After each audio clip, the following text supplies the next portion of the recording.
Alright, I haven't made one of these mechanical engineering videos in a while. So I'm here. I finished up a site assessment for a domestic water service tap evaluation. It was a large commercial marijuana grower in Denver. Kind of an interesting little side project. Our fee was about $1,800. We were estimating an additional site visit, and that would require a survey identifying all the plumbing fixtures and talking to the owners and operators, trying to understand their needs for domestic water use.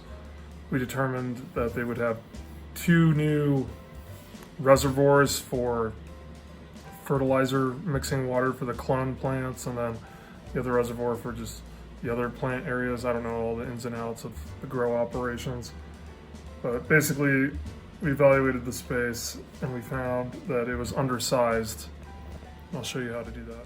So step 1, we had to determine how many fixtures were connected, and we do this in our fixture counting. So this is more of a plumbing engineering assignment. Basically, we created this tab for existing buildings, went through, totaled up all their plumbing fixtures, and tallied it up. It brings it into fixture units. You convert it to GPM. You look for the combined hot and cold water connection together. You take it to your sizing charts. So basically this is saying the existing building is using 41.3 GPM. Plumbing units always use gallons per hour. This is where the conversion's made, and you have to look at the IEC tables.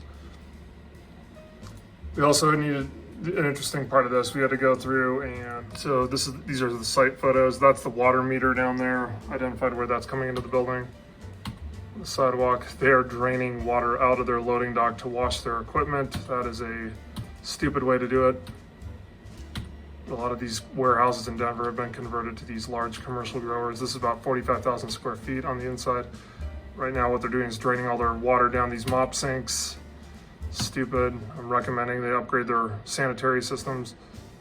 Here's one of their mop sinks. They're washing up buckets.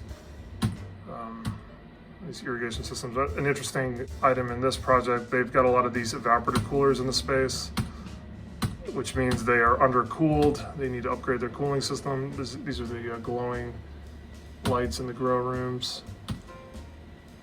One of their 1,000 gallon mixing tanks. Reverse osmosis filtration. Adding up the plumbing fixtures. This was their water entry underneath a grow table of marijuana plants.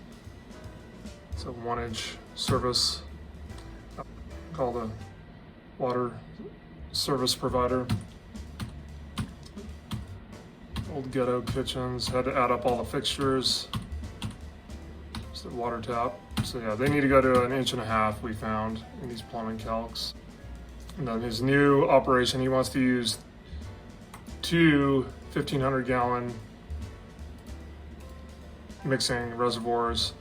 Basically, average that use over the day, refills 3,000 gallons a day. That's two gallons a minute, roughly. So it really doesn't change the service side. It's 1.5 inches. Here's a report I put together for the client.